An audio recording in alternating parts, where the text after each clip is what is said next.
Добрый день! Вас вітаюць навучэнцы 14 школы города Пінска. Віолетта і Еліна.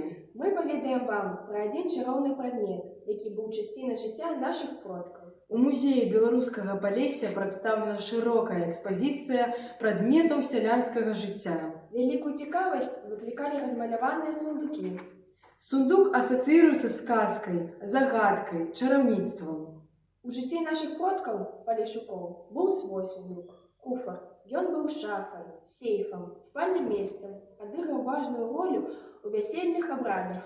Куфар – частка матэрыяльнай спадчыны беларусаў, і вельмі не хацелася б страціць яго беззваротна. Таму тэмай работы стала захаванне палескага куфра як традыцыйнага элемента ў сучасным жыцці. Гіпотэза – куфар у стылізаваным выглядзе можа вярнуцца ў жыццё сучасных беларусаў. Мэтай работы – знайсці магчымасць выкарыстання куфра ў сучасным жыцці і садзейнічаць папулярызацыі матэрыяльнай спадчыны. Аб'ект даследавання – беларуская народная творчасць. Прадмет даследавання – палескі куфр. Спачатку была сабрана інфармацыя пра гісторыю з'яўлення куфра на тэрыторыі Палесся. Яго гісторыя пачынаецца з першай паловы 16 стагоддзя ў дамах багатых людзей. У куфрах трымалі бялізну, адзенне, каштоўныя рэчы.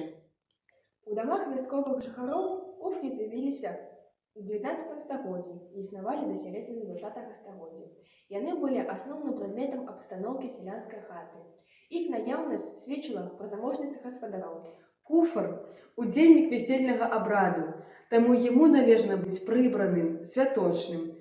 На працягу многіх гадоў у яго збіралі пасаг для будучай нявесты, з якім яна ўваходзіла ў дом жаніха. Былі выяўлены асаблівасці вырабу і роспісы найбліжэйшага да Пінска, цэнтр вытворчасці куфраў, вёскі Агова. Сундук фарбавалі ў асноўны колер фону.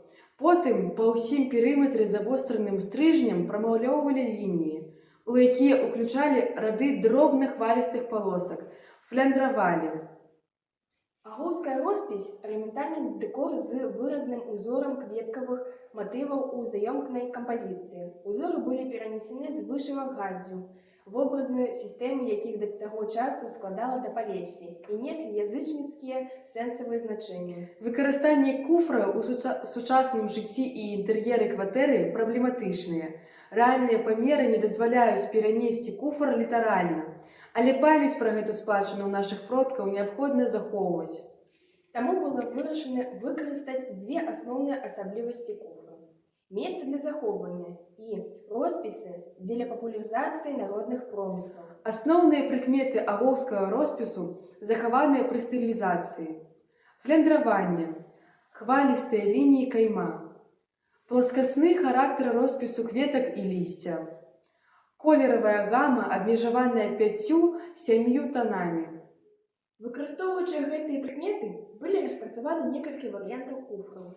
Куфр для дзіцячай творчасці, спрошчаны, невялікі, з асноўнымі элементамі роспісу. Куфр большага памеру, з больш дакладным захаваннем асаблівасцей роспісу.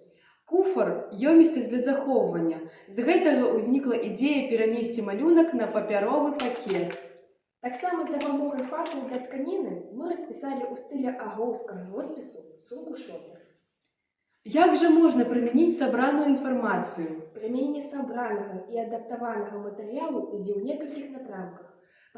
Папулярызацыя куфра праз знаёмства дзяцей з гэтым відам творчасці, правядзенне майстар-класаў, выкарыстанне куфраў як ёмістасці для падарункаў на вяселлях, выкарыстанне роспісу ў сувенірнай прадукцыі. Майстар-класы былі праведзены ў школе на занятках аб'яднання па інтарэсах. Таксама яны былі прапанаваны этнаграфічным музеем у вёсцы Мерчыцы, вёсцы Моталь, музею беларускага Палесся ў горадзе Пінску. Куфры для весельных падарункаў былі прапанаваны арганізатарам вяселляў. Некалькі куфраў прынялі ўдзел у весельных абрадах. Роспіс палескіх куфраў можа стаць вядомым палескім брэндам, адметнай самабытнай рысай нашай краіны і павысіць нацыянальную самасвядомасць і гонар за багатую спадчыну продкаў.